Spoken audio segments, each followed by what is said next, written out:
कल आपने कहा था कि जो ईरान ने हमले किए हैं वो हो सकता है पाकिस्तान को कॉन्फिडेंस में लेके किए हों और पाकिस्तान कोई रिटेलिएट नहीं करेगा, लेकिन पाकिस्तान ने तो हमले कर दिए हैं।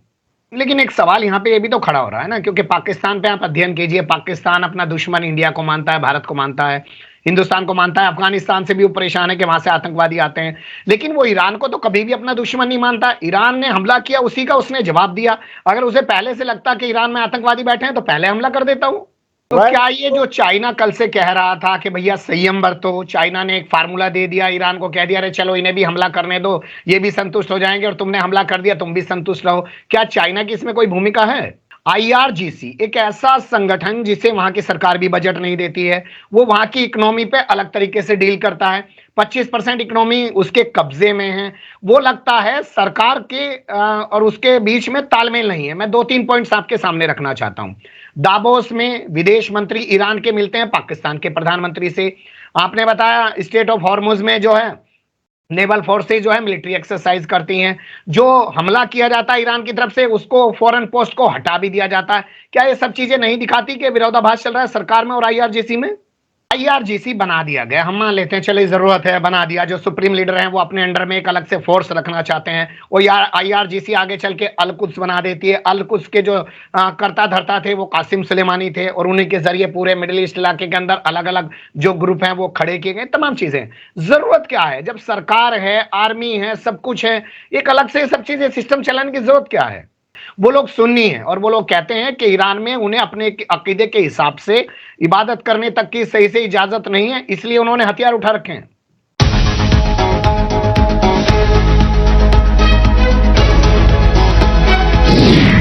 धाकड़ खबर, बेखौफज़ुबां, बेबाक अंदाज।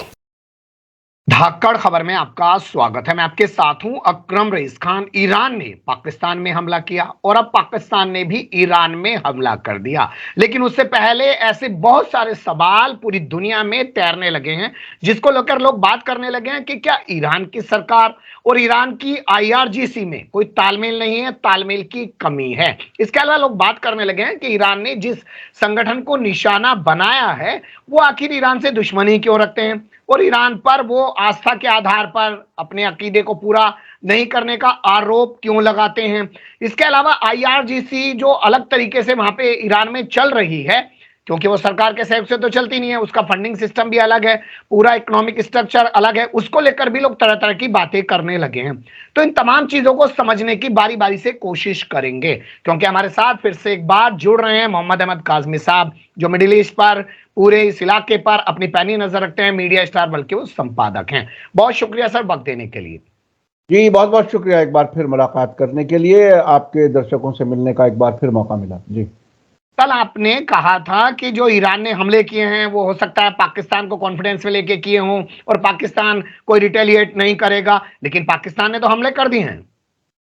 जी हाँ, पाकिस्तान ने हमले किए, लेकिन जिस किस्म की डिटेल सामने आ रही हैं वो ऐसा लगता है कि सीस्तान बलूचिस्तान में पाकिस्तान के खिलाफ भी सेपरेटिस्ट वहां कुछ लोग बैठे हैं जिनके खिलाफ हमला हुआ है। इसमें कोई ईरानी फोर्सेस इन्वॉल्व नजर नहीं आती कैजुअल्टीज में, मरने वालों में, और ऐसा लगता है कि दोनों मुल्कों ने शायद आपस में तय कर लिया है। मैं आपको बताऊं कि दावोस में ईरान के फॉरेन मिनिस्टर ने कल कहा था कि हमने पाकिस्तान को इन्फॉर्म किया था हमले से पहले, तो यानी तालमेल है। और ये जो अब नजर आ रहा है उसमें ऐसा लगता है कि तेहरान और इस्लामाबाद के साथ बीच में तालमेल है और कोई दुश्मनी वाला नहीं है। जो होता ही है कि जो किसी भी मुल्क के खिलाफ काम करने वाले होते हैं, सेपरेटिस्ट हों, टेररिस्ट हों, वो पड़ोस के मुल्क में जाकर के पनाह लेते हैं, हमला करते हैं, फौरन वापस चले जाते हैं। तो ये बॉर्डर्स पर कहीं सिक्योरिटी की कमी होती है या कुछ ऐसे रास्ते होते हैं जो वो तलाश कर लेते हैं आने जाने के लिए, ताकि उनके खिलाफ कानूनी कार्रवाई ना हो सके। बिल्कुल इसी तरह से पाकिस्तान में जिन लोगों के खिलाफ हमला ईरान ने किया, और ईरान की तरफ से एक और जवाब आया कि हमने कोई पाकिस्तानी को नहीं मारा, हमने ईरानी टेररिस्ट को मारा है। और तकरीबन जो इस वक्त मैंने CNN से खबर देखी है उसमें भी ये लगता है कि पाकिस्तान अपने दुश्मनों को ईरान के अंदर मार रहा है और ईरान अपने दुश्मनों को पाकिस्तान के अंदर मार रहा है। ऐसे हालात नजर आ रहे हैं।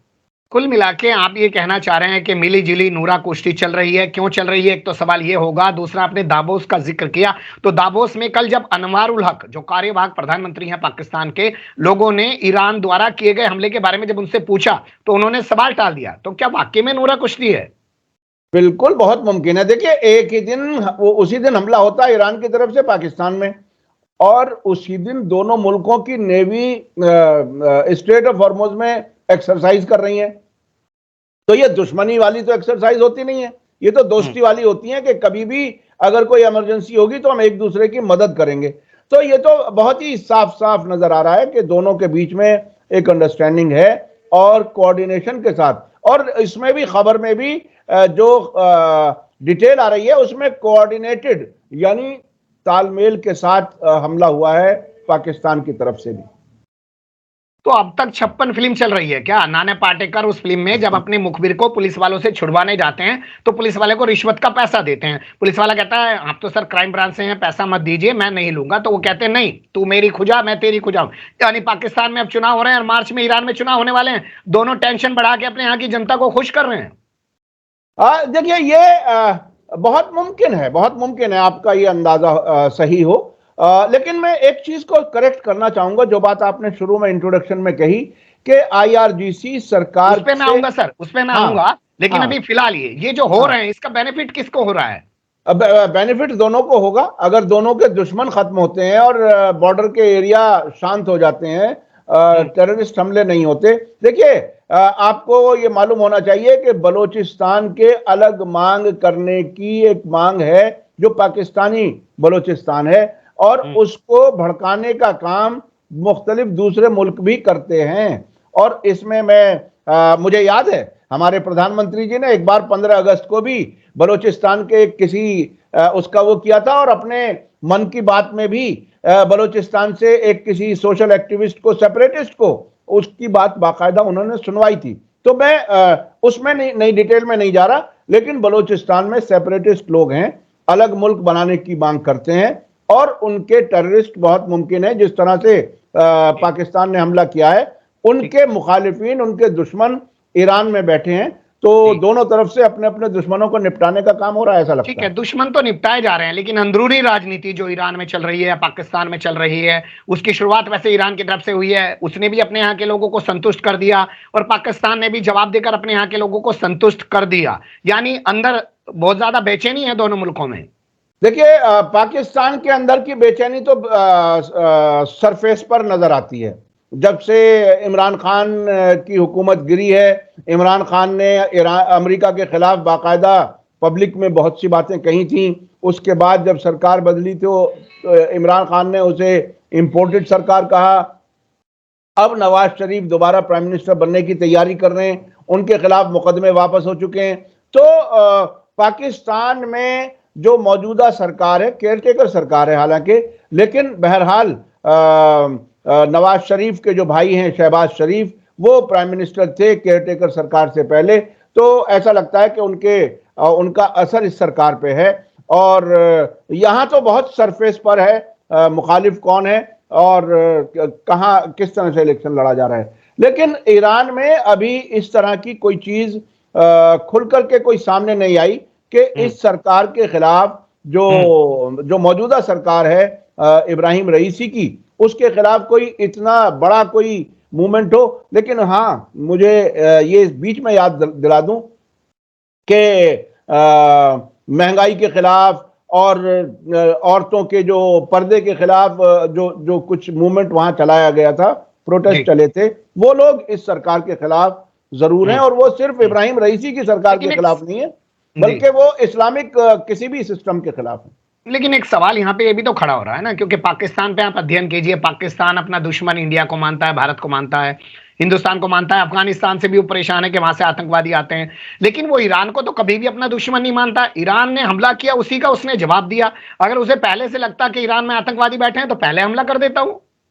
वो मुझे लगता है कि लेन देन तय हुई है आपस में, हम आपके यहाँ मारेंगे अपने दुश्मनों को, आप हमारे यहाँ मारें। लेकिन सरकारों की तरफ से देखिए, अभी तक ना तो पाकिस्तान सरकार की तरफ से कोई बड़ा ईरान के खिलाफ दुश्मनी भरा बयान कोई आया है, और ना ही जिस तरह से इराक से आया है, इराक से बिल्कुल अलग से रिएक्शन आया जो ईरान ने हमला किया है, लेकिन पाकिस्तान से इस तरह का कोई सख्त रिएक्शन नहीं आया है। और ना ही अब मुझे उम्मीद नहीं है कि आज दिन में कोई तेहरान से कल का जो रद्द अमल आपने देखा होगा सर, तो आपने सुना भी होगा वहां के विदेश मंत्रालय की जो प्रवक्ता है मुमताज जहरा जो है बलोच, उन्होंने सीधे तौर पे कहा कि जो ईरान के राजदूत है वो हमारे देश में अब ना आए, और जो ईरान में उनका राजदूत था उन्होंने वापस बुला लिया। कार्रवाई में तो खूब सख्त बातें कर रहे हैं वो लोग।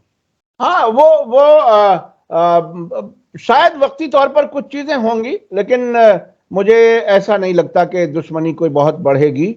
और ये जो जवाबी कार्रवाई जिस तरह की हुई है, मिसाल के तौर पर अगर ये कार्रवाई IRGC के किसी ठिकाने पर हुई होती, ईरानी फोर्सेस के खिलाफ होती, या ईरानी बॉर्डर फोर्स जो है उसके खिलाफ कोई बड़ी कार्रवाई होती, तो लगता कि वो ईरान से जाहिर अपनी नाराजगी दिखा रहा है। लेकिन वहां पाकिस्तान अपने दुश्मनों के खिलाफ कार्रवाई कर रहा है। क्या ये जो चाइना कल से कह रहा था कि भैया संयम बरतो, चाइना ने एक फार्मूला दे दिया ईरान को, कह दिया अरे चलो इन्हें भी हमला करने दो, ये भी संतुष्ट हो जाएंगे, और तुमने हमला कर दिया तुम भी संतुष्ट रहो, क्या चाइना की इसमें कोई भूमिका है?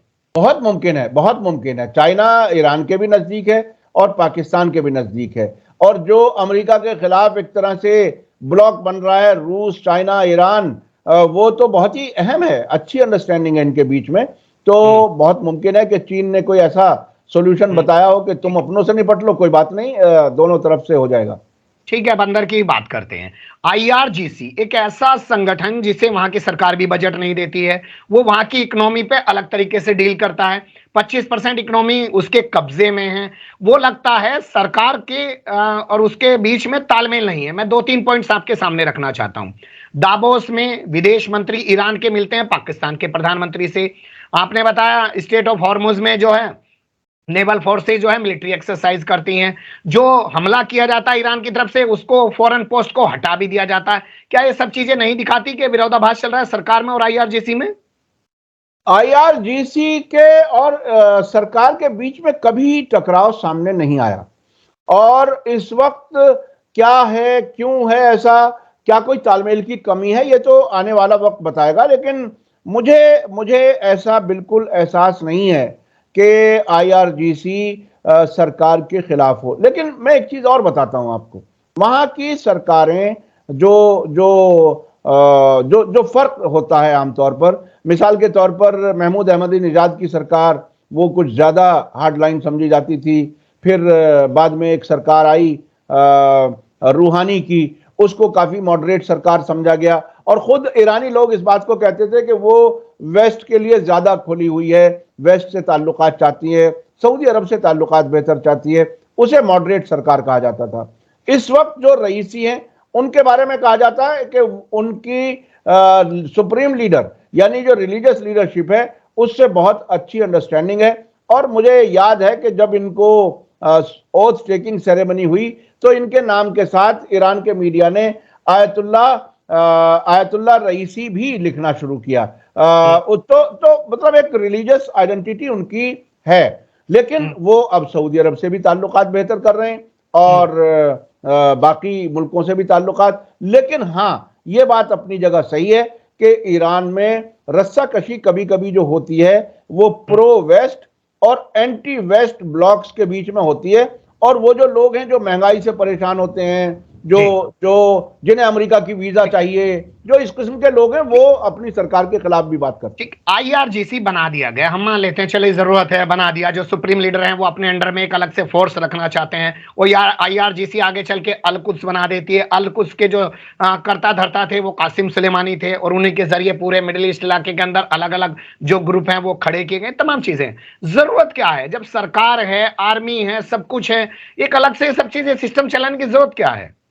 देखिए, वो तो कोई भी मुल्क अपने यहाँ के हालात के और इलाके के हालात के मुताबिक अपने फैसले लेती है। हम भारत में बैठ करके ये समझना वहाँ के जो जोग्राफियाई हालात हैं, देखिए बहुत ही आसान है ये बात समझना कि ईरान जोग्राफियाई तौर पर ऐसी जगह है जिसके चारों तरफ तकरीबन चारों तरफ अमरीकी बेसिस मौजूद हैं। अमेरिका के एजेंट किस्म की सरकारें मौजूद हैं। तो इस बीच में उसको विदेशों के साथ, विदेश में क्या करना है, मुल्क के अंदर क्या करना है, उसके लिए शायद उसे अलग अलग फोर्सेस चाहिए। हमारे यहां भी तो है, देखिए हमारे यहाँ की रॉ है, जिसकी बारे में अक्सर पाकिस्तान शिकायत करता है या दूसरे मुल्क शिकायत करते हैं। सर कनाडा जो है वो सरकार के अधीन आती है ना, वहां तो सुप्रीम लीडर के अधीन एक अलग से फोर्स है, पूरा निजाम अलग है कि सरकार का सिस्टम अलग है, सुप्रीम लीडर का निजाम अलग है। ये कौन सी व्यवस्था है? नहीं, वो देखिए वहां के हिसाब से आप ये समझ लीजिए कि मैं जिस तरह से समझाऊं ईरान की रेवोल्यूशन को, इस ईरान में रेवोल्यूशन के बाद जो सरकार का सिस्टम आया, उसमें उस वक्त फाउंडर लीडर थे आयतुल्लाह खुमैनी, जिसे इमाम खुमैनी भी कहा जाता था जिन्हें, और उन्होंने कॉन्स्टिट्यूशन में एक गुंजाइश बनाई जिसमें सुप्रीम लीडर का एक कॉन्सेप्ट दिया गया जिसे वली फकीह कहा जाता है फारसी में, और वो एक तरह से सरपरस्त होता है सरकार का।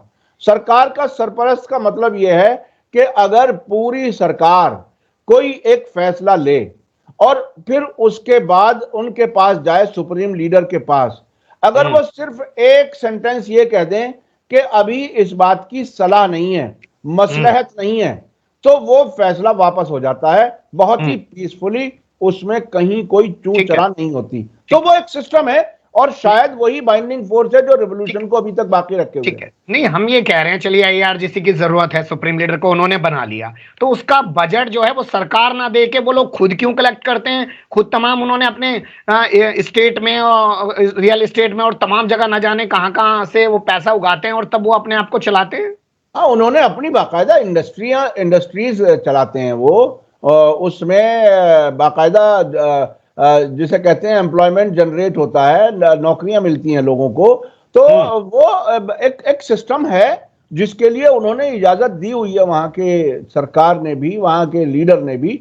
तो कहीं आपस में कोई अगर टकराव हो तो टकराव के वक्त कोई फैसला हो कि क्या होना ठीक है, लेकिन अभी तक तो कहीं कोई बेचैनी, कोई परेशानी नहीं है, ना तो वहां के लोगों की तरफ से। पोस्ट क्यों हटा दी गई? हमला किया, हमला करने के बाद जानकारी देने वाली पोस्ट क्यों हटा दी गई? ये देखिए, डिप्लोमेसी में कब किस वक्त क्या फैसला लेना पड़ता है, ये चीजें होती हैं। मिसाल के तौर पर मैं अभी एक मिसाल देता हूं। अभी जो ये जंग हो रही है, हमास इजराइल की जंग कही गई, जो इजराइल फिलिस्तीन की जंग है, जो इजराइल के कब्जे के खिलाफ जंग है। तो इस जंग में एक तरफ तो ईरान कहता है कि हम सभी रेजिस्टेंस फोर्सेस को सपोर्ट करते हैं, लेकिन इस वक्त हमारा इसमें हाथ नहीं है, इसमें डायरेक्ट फैसला हम नहीं ले रहे, वो खुद फैसला ले रहे हैं। तो अब इसमें इतनी बारीक थिन लाइन है जिसे समझना मेरे ख्याल से डिप्लोमेटिक एक्सरसाइज चाहिए उसके लिए, और वो ईरान अपने आप को उससे दूर भी रखता है और सपोर्ट भी करता है। तो ये चलिए मान लेते हैं, आप कह रहे हैं ये डिप्लोमेटिक एक्सरसाइज है कि पहले हमला कर दिया, फिर पोस्ट कर दिया, फिर डिलीट कर दिया, उधर दावोस में मीटिंग चल रही है, उधर स्टेट ऑफ हार्मोज में मिलिट्री एक्सरसाइज चल रही है, तो मान लेते हैं इसे डिप्लोमेटिक जो भी रहा होगा मुद्दा। अब बात करते हैं जिस संगठन पे पाकिस्तान में ईरान ने हमला किया, वो लोग सुन्नी हैं और वो लोग कहते हैं कि ईरान में उन्हें अपने अकीदे के हिसाब से इबादत करने तक की सही से इजाजत नहीं है, इसलिए उन्होंने हथियार उठा रखे हैं।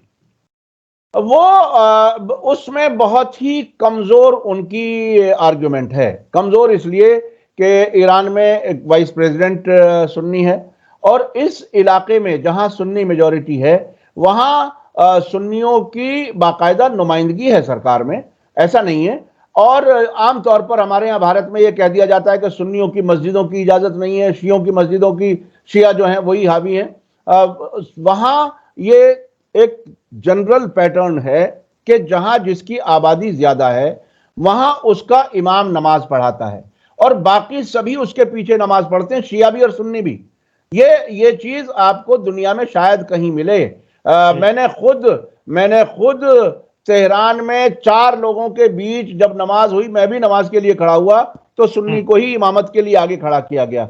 तो ये एक प्रोपेगंडे के लिए तो ये बात कही जा सकती है, लेकिन सुन्नियों के किसी नुमाइंदा ऑर्गेनाइजेशन ने कभी कोई शिकायत की हो दुनिया के किसी प्लेटफॉर्म पर कि सुन्नियों को इख्तियारात नहीं है, तो बात समझ में आती है। लेकिन वहां उनको वोट का भी हक है वो नमाज भी पढ़ते हैं अपने इमाम के पीछे। अब मैं आपको बताऊं कि कुवैत के आसपास का जो इलाका है, जो जो जहां पे सुन्नी ज्यादा हैं, इराक के नजदीक इलाका है, वहां बाकायदा उनकी उनकी अपनी सरकारों में नुमाइंदगी है। तो ये कहना गलत है कि सुन्नियों के खिलाफ कोई क्या ऐसा है कि ईरान अपने ज्यादा दुश्मन पैदा कर रहा है, क्योंकि उसकी किसी पड़ोसी से बन तो रही नहीं है। अजरबैजान से उसकी बगल में बिगड़ी हुई है, इधर अफगानिस्तान से भी उसकी तनातनी है, पाकिस्तान से भी तनातनी हो गई है।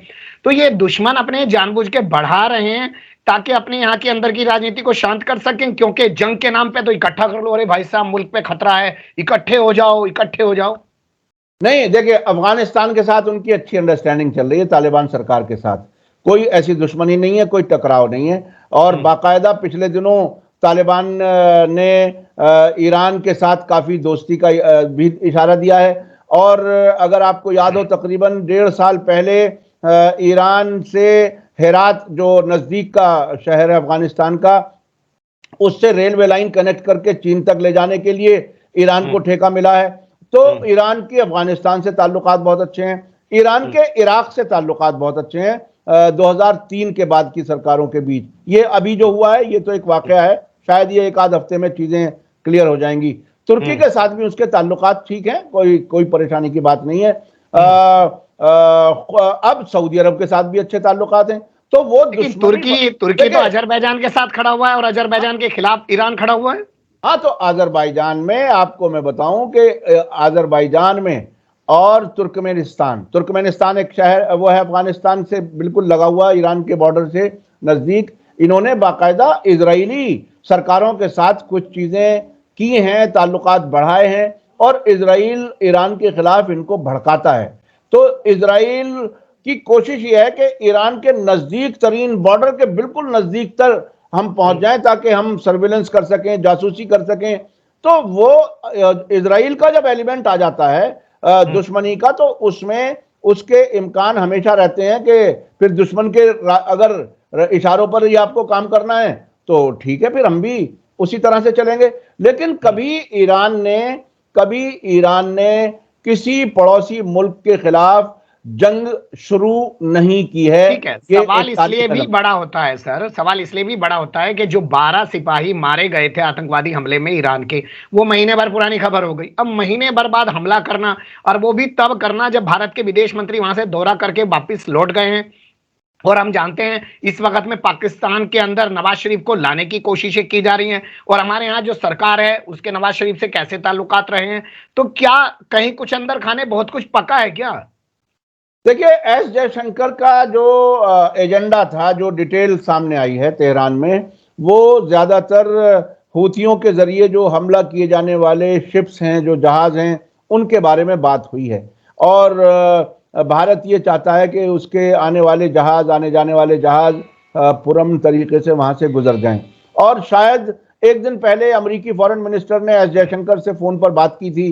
हो सकता है अमेरिका का भी कोई पैगाम पहुंचाने का काम भारत के फॉरेन मिनिस्टर ने किया हो। लेकिन पाकिस्तान पर ईरान हमला कर दे भारत के कहने पर, यह बात मेरे समझ में नहीं आती, क्योंकि दोनों मुल्क इंडिपेंडेंट तरीके से अपने अपने ताल्लुकात चलाते हैं। और मुझे नहीं लगता कि तेहरान नई दिल्ली के कहने पर पाकिस्तान के खिलाफ कोई हमला करेगा। इस बात को भी आप नहीं मानते हैं कि वहां की सरकार और IRGC में कुछ पॉइंट्स जो मैंने बताए हैं, फिर आखिर में मैं इस सवाल को दोबारा उठाना चाहता हूं, कि कुछ इख्तिलाफ हैं, लग रहा है विरोधाभास है? नहीं, मुझे नहीं लगता, इसलिए कि पब्लिक की पूरी सपोर्ट सरकार को भी है और IRGC के लोगों को भी है। जब IRGC का कोई कमांडर मारा जाता है या कोई ऐसा होता है, इसमें पूरा देश सड़कों पर निकल के मर्गबर अमेरिका, मर्गबर इजराइल के नारे लगाता है, और उसकी पूरी सपोर्ट IRGC के साथ है, अवाम की। और अवाम की है तो सरकार की भी है। और आयतुल्लाह खामेनाई ने तो मैं थोड़ा सा इस्लामी तारीख से कनेक्ट कर रहा हूँ, आयतुल्लाह खामेनाई ने कमांडर सुलेमानी को मालिक अश्तर के उन्वान से याद किया था, कि जैसे हजरत अली के साथ मालिक अश्तर बहुत ही अहम कमांडर थे, मेरे साथ यानी आयतुल्लाह खामेनाई के साथ वो भी मालिक अश्तर थे। तो जहां इतनी अच्छी अंडरस्टैंडिंग हो, जहां पब्लिक की इतनी खुली सपोर्ट हो, मैं नहीं मानता कि कोई ऐसा कोई इख्तलाफ है कि जिस पर कोई तनातनी हो या ऐसा इख्तलाफ हो जो कोई सिस्टम को हिलाने के काबिल हो। ऐसा नहीं लगता मुझे। सही कहा आपने, लेकिन जो सवाल होते हैं उन सवाल को रखना एक जिम्मेदारी अपनी बनती है, और उस सवाल पे जिस तरीके से आप तमाम चीजों की जानकारी देते हैं वो भी हमारे व्यूवर्स के लिए बहुत ही जो है फायदेमंद हो सकता है। वरना तो इतनी खबरें जान लीजिए कि उसने बम गिरा दिया, वो मर गया, इसने आग लगा दी, उसने उसको आतंकवादी घोषित कर दिया। लेकिन पर्दे के पीछे की जो चीजें चलती हैं उनको भी आपको समझना जरूर चाहिए। आपने वक्त दिया, फिर से एक बार बहुत शुक्रिया आपका। फिर किसी और मुद्दे के साथ आपके साथ जुड़ने की कोशिश करेंगे। जी बहुत बहुत शुक्रिया, बहुत बहुत शुक्रिया।